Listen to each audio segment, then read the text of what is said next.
बिस्मिल्लाहिर्रहमानिर्रहीम। अस्सलाम वालेकुम नादरीन, आप यूट्यूब चैनल देख रहे हैं, मैं इमरान खान हूँ। नादरीन, जो स्कैंडल हमने आपको बताया था जिसमें कस्टम ऑक्शन सिस्टम के अंदर 2 नंबरी करके नॉन कस्टम गाड़ियाँ जो इल्लीगल गाड़ियाँ हैं उन्हें लीगल किया जा रहा था और यहाँ पे अरबों रुपये का चूना पाकिस्तान की गवर्नमेंट को लगाया जा रहा था। इसके ऊपर मज़ीद तफसीलात आ गई हैं। अभी अगला स्कैंडल मैंने आपको बताना है। इन्होंने कुछ 13 बंदे गिरफ़्तार भी कर लिए हैं हुकूमत ने, और 2 अफसरान को मुअत्तल करके उनका नाम ECL में भी डाल दिया है और मुल्कगीर कार्रवाई का आगाज़ कर दिया है। अब तक 103 गाड़ियां पकड़ी गई हैं।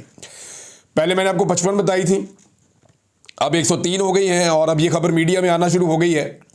मैं आपको जब ये बंदे पकड़ लेंगे ना, फिर आपको बताऊंगा इसके पीछे रिस्पॉन्सिबल कौन है। कुछ चीज़ें मैंने रखी हुई है क्योंकि वहाँ बड़ी खलबली मची हुई है। और अभी मैं आपको एक और स्कैंडल बताऊंगा, मैं उस पर काम कर रहा हूँ। बड़ी जल्दी चीज़ें आपके सामने आ जाएंगी। तो ये जो स्कैंडल हमने पकड़ा अरबों रुपए का, उसमें अब बंदे पकड़े जाना शुरू हो गए हैं, गाड़ियों का पता चल गया है और बाकी गाड़ियां अभी ढूंढी जा रही हैं। मैंने आपको कहा था ना कि ये 24 घंटे का काम है, लेकिन हुकूमत बड़ी सुस्त है, निज़ाम बड़ा सुस्त है, इसमें वो ज़्यादा टाइम ले रहे हैं। बहुत जल्दी आपको बाकी गाड़ियां और सारी चीज़ों का अंदाज़ा हो जाएगा। नाज़रीन, जो मौलाना खानज़ेब साहब की शहादत हुई, इसके ऊपर एक तो मीडिया का दोगला जो एक रवैया है वो बड़ा अफसोसनाक है। बहुत सारे सहाफ़ियों ने इसकी निशानदेही भी की है।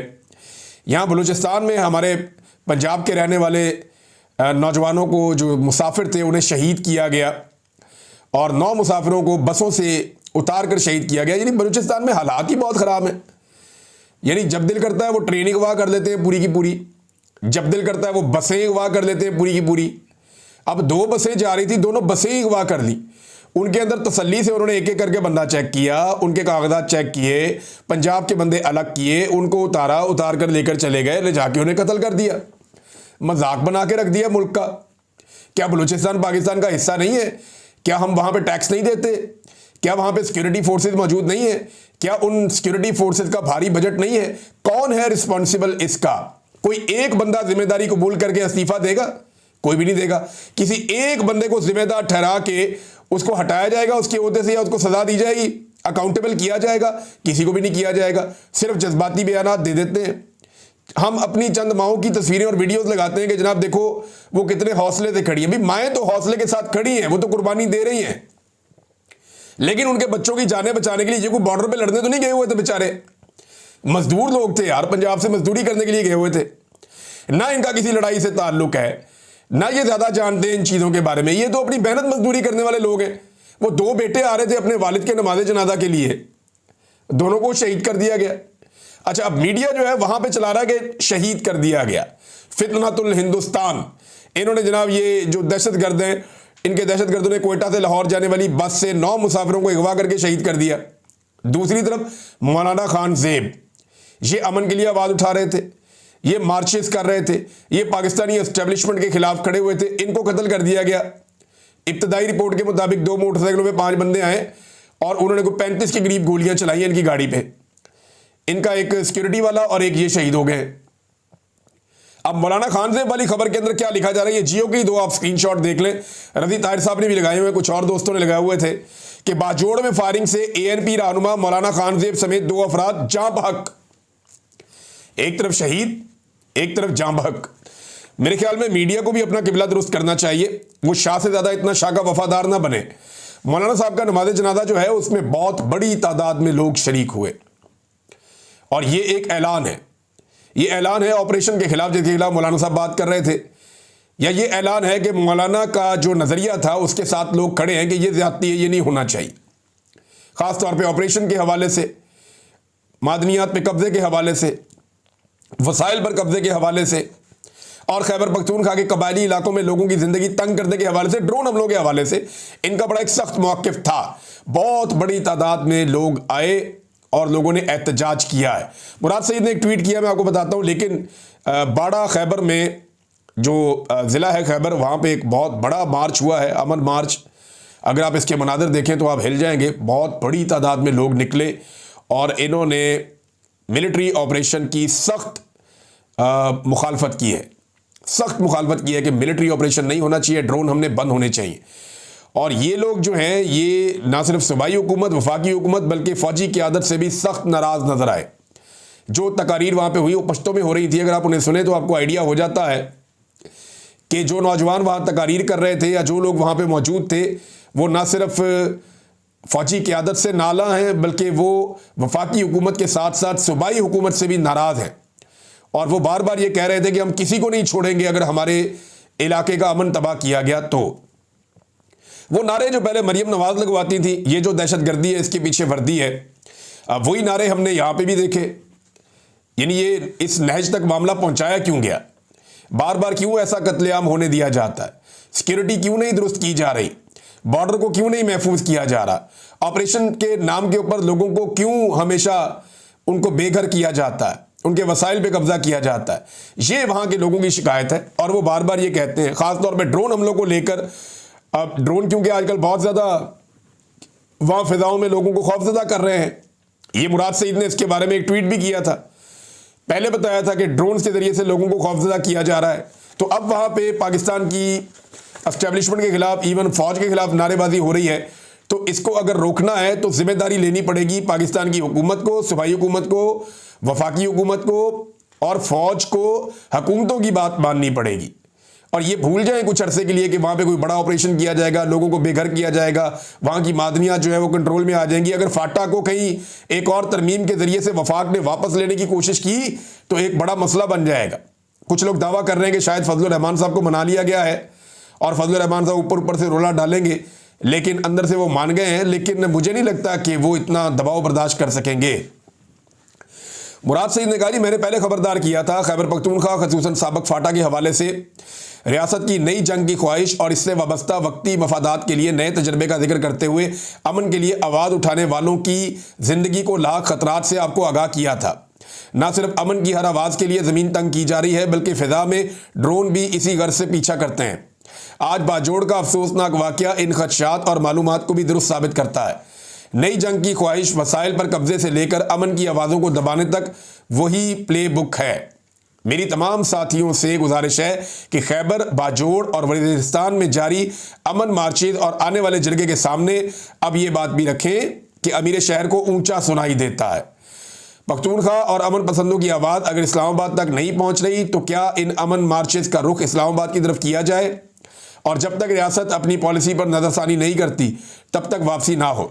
इस अफरियत के मुंह को खून लग चुका है। इसे कोई फ़र्क नहीं पड़ता कि हम कितनी रैलीज निकालें, कितने जरगे करें और कितनी तादाद में निकलें। ये हर जरगे के बाद ड्रोन हमले भी जारी रखे हुए हैं। अमन की आवाज़ को भी दबाया जा रहा है और साथ ही हर गुजरते दिन के साथ नई जंग के लिए माहौल बनाया जा रहा है। वैसे वो खैबर पख्तूनख्वा जो एक वक्त में अमन का गहवारा था, वो खैबर पख्तूनख्वा जहाँ पे पाकिस्तानी अफवाज इनका बड़े इज्जत के साथ नाम लिया जाता था, बड़ा एहतराम था। आज देखें कितनी बड़ी खलीज पैदा हो गई है, कितनी बड़ी खलीज पैदा हो गई है कि एक शख्स को नीचा दिखाने के लिए और अपने मगरबी आकाओं को खुश रखने के लिए इस लेवल तक पाकिस्तान के रियासती इदारे चले गए कि खैबर पख्तूनख्वा का एक एक नौजवान बच्चा, बहुत सारे लोग जो हैं वो अब रियासत से मुतनफ़र नज़र आते हैं। वो पाकिस्तान को ओन करते हैं, उनके अंदर पाकिस्तानियत है। लेकिन हद हो गई ना, कभी उनके वसाइल पे कब्जा किया जाता है, उन्हें बेघर किया जाता है, वहाँ बड़े बड़े मिलिट्री ऑपरेशन किए जाते हैं, वहाँ ड्रोन हमले होते हैं और अपने मफादात के लिए उनको भेंट चढ़ाया जाता है, उनका खून बहाया जाता है। ये वो सारी चीज़ें हैं जिससे वो लोग नाराज़ हैं। अब इन नाराज़ लोगों को कौन मनाएगा? अब मुराद सईद ने ये सारी बातें बताई और उन्होंने कहा जी कि अब वक्त आ गया है कि तारीख का सबसे बड़ा मार्च किया जाए। पुराने नामों के साथ नए तजर्बे की ख्वाहिश को तर्क नहीं किया जाता तो फिर तैयार रहें कि इंशाअल्लाह हर इलाके के जिरगे के फैसले के बाद तारीख का सबसे बड़ा मार्च हम करेंगे। ये मुराद सईद साहब ने कहा। फिर उसके बाद उन्होंने अपनी पार्टी के हवाले से दो चार बातें की हैं। वो एक्चुअली वो यही कह रहे हैं कि जो एहतजाज इमरान खान साहब ने कहा है वो जिस तरीके से मामला आगे बढ़ाएंगे वो उसी तरह आगे बढ़ता जाएगा। नाज़रीन, पाकिस्तान तहरीक इंसाफ ने अपनी तहरीक का स्लोगन जारी कर दिया है और ये आलिया हमजा साहिबा ने अनाउंस किया अपने ट्विटर हैंडल के ज़रिए से कि आज़ाद कराकर दम लेंगे। अब ये खाली इमरान खान साहब की आज़ादी नहीं है, बाकी जो असीरान है उनकी आज़ादी नहीं है। वो ये कहते हैं हम पाकिस्तान को हकीकी आज़ादी दिलाएंगे और आज़ाद करवा कर दम लेंगे। लेकिन सेम टाइम में जो पाकिस्तान तहरीक इंसाफ के 26 अरकान जिन्हें स्पीकर ने निकाल दिया था वो गए स्पीकर से मिलने के लिए और वहाँ पे तय पाया कि अपोजिशन बाहर जाके प्रेस टॉक नहीं करेगी, हुकूमत को गंदा नहीं करेगी। वहाँ एक दूसरे को फेस सेविंग देने की एक खबर के मुताबिक बात हुई है और ये नून लीग ने कहा जी हमारी लीडरशिप के लिए गलत अल्फाज इस्तेमाल किए गए। पीटीआई ने कहा जी आपने भी किए हैं।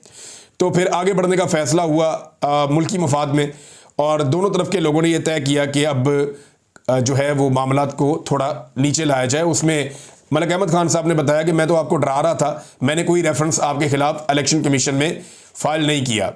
तो ये, और इलेक्शन कमीशन ने इसकी तरदीद भी नहीं की थी, आप अंदाजा करें। मलिक अहमद खान ने इलेक्शन कमीशन से मिलके बाहर आकर कहा कि मैंने रेफरेंस फाइल कर दिया, ये फारिग होने वाले हैं, इनको नायल करवाऊंगा, और उनके साथ बैठ के मीटिंग में कह दिया जी मैंने ऐसा कुछ नहीं किया। लेकिन इलेक्शन कमीशन की जो प्रेस रिलीज आई, उन्होंने हर चीज़ की तरदीद की, लेकिन इस बात की तरदीद नहीं की, यानी वो इस खेल के अंदर फिर हिस्सा था पूरी तरह से। इलेक्शन कमीशन ऐसा लगता है कि इस खेल का हिस्सा था, बल्कि वो हर गंदे खेल का हिस्सा है। नाज़रीन, एक और खबर है, तो पूरी कौम को जो है वो ये कहानी सुनाई जा रही है कि फितनतुल हिंदुस्तान, और दूसरी तरफ हिंदुस्तान के साथ तिजारत की जा रही है। भाई एक ही चीज़ हो सकती है ना, या तो आप ये कहें कि पाकिस्तान में सारी दहशतगर्दी इंडिया बाई डिज़ाइन कर रहा है। अजीत दोवल का नाम लिया पाकिस्तान के पाक फौज के तर्जुमान ने, और फितनतुल हिंदुस्तान को कुचलने का आज़म किया कोर कमांडर्स कॉन्फ्रेंस के अंदर, तो बड़ी अच्छी बात है। लेकिन सेम टाइम में अगर आप इंडिया के साथ तजारत कर रहे होंगे या इंडिया से माल ले रहे होंगे, तो इस पर कौन भरोसा करेगा। यानी जिस महीने आपकी इंडिया के साथ लड़ाई चल रही थी, उस महीने भी तजारत चल रही थी। अब ये एक महीने पहले की एक और रिपोर्ट है, तजारती पाबंदियों के बावजूद इंडिया से $13.6 मिलियन का केमिकल खरीदने का मेगा स्कैंडल सामने आ गया। ये किस्मत खान साहब ने खबर रिपोर्ट की है, और ये खबर बाकायदा जो है वो अखबारात में भी छप गई है। ममनुआ केमिकल की दरामद, 4 अरब करप्शन का स्कैंडल बेनकाब हो गया। कासिम अब्बासी साहब की यह खबर है इस्लामाबाद से, और वो ये कह रहे हैं 4 अरब रुपए मालियत का करप्शन का बड़ा स्कैंडल सामने आया, जिसमें भारत से मिथाइल ब्रोमाइड MB नामी ममनुआ केमिकल गैर कानूनी तौर पर बरामद किया गया। इंडियन मिथाइल ब्रोमाइड को जाली इजाजतनामों पर पाकिस्तानी सप्लाई चेन में दाखिल होने दिया गया। अब आप अंदाजा करें कि 5 अगस्त 2019 से हमारे तजारती ताल्लुकात मुनक़ता है, और वो इमरान खान साहब ने किए हुए थे। आप इंडिया से चीज़ें मंगवा रहे हैं। कैसे हम कौम को बेवकूफ़ बनाते हैं। एक तरफ हम कहते हैं फितनतुल हिंदुस्तान पाकिस्तान में बार बार हमले कर रहा है, दूसरी तरफ हम इंडिया से चीज़ें मंगवा के यहाँ मुनाफा कमा रहे हैं लोग, और वो भी वो चीज़ें जो ममनुआ चीज़ें वो मंगवा रहे हैं, तजारती पाबंदियों के बावजूद मंगवा रहे हैं। नाज़रीन, नून लीग के मौक़िफ़ में एक छोटी तब्दीली आई है एहतजाज को लेकर, जो पाकिस्तान तरीके इंसाफ करने जा रही है। बार बार तब्दीली आती है, ख़ासतौर पे इमरान खान साहब के बेटों को लेकर। कभी कहते हैं गिरफ्तार करेंगे, कभी कहते हैं जी उनको प्रोटोकॉल देंगे, कभी कहते हैं जी उनकी मुलाकात करवाएंगे, कभी कहते हैं जी इतना वो कर ले, इससे ज़्यादा ना करें।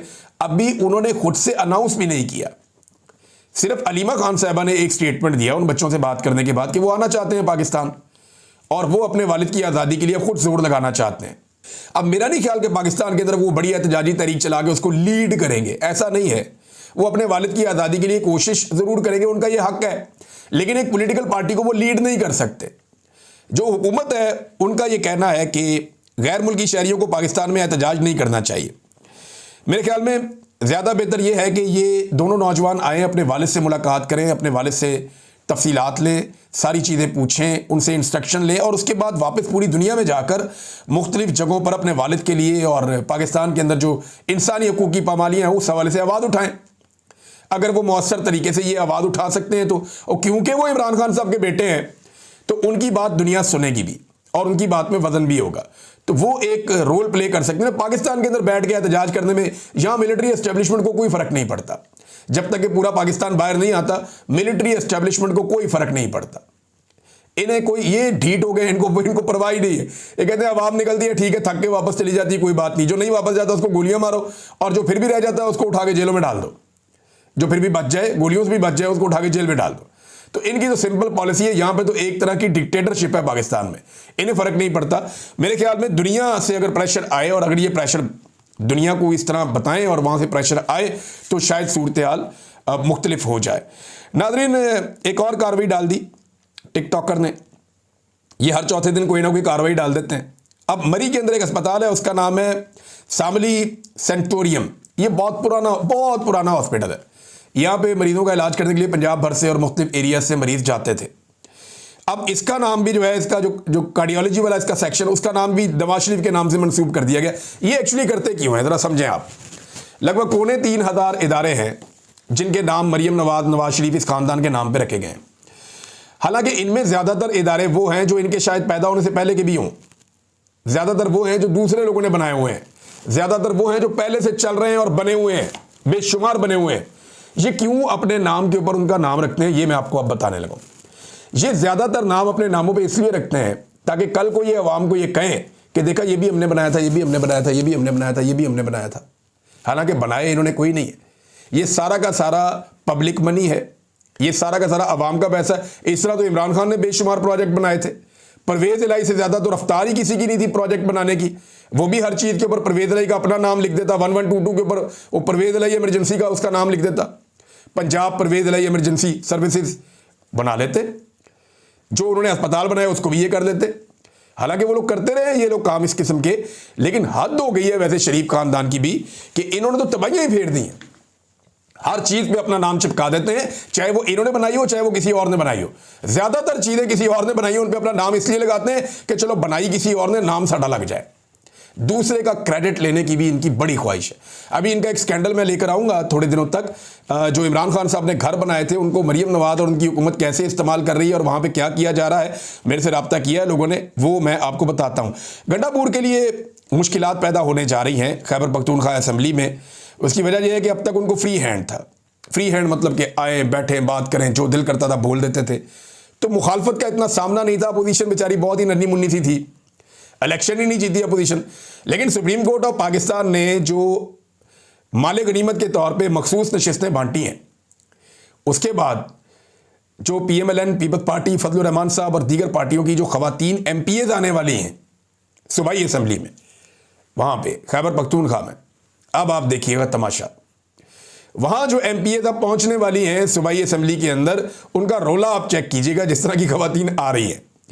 और पॉलिटिकल खवातीन है, इनको रोकना बहुत मुश्किल होता है। मर्द हजरात को आप फिर भी कोई कंट्रोल कर लेते हैं, खवातीन नहीं कंट्रोल होती असेंबली के अंदर। मैंने ये देखा है, मैं जानता हूँ अच्छी तरह।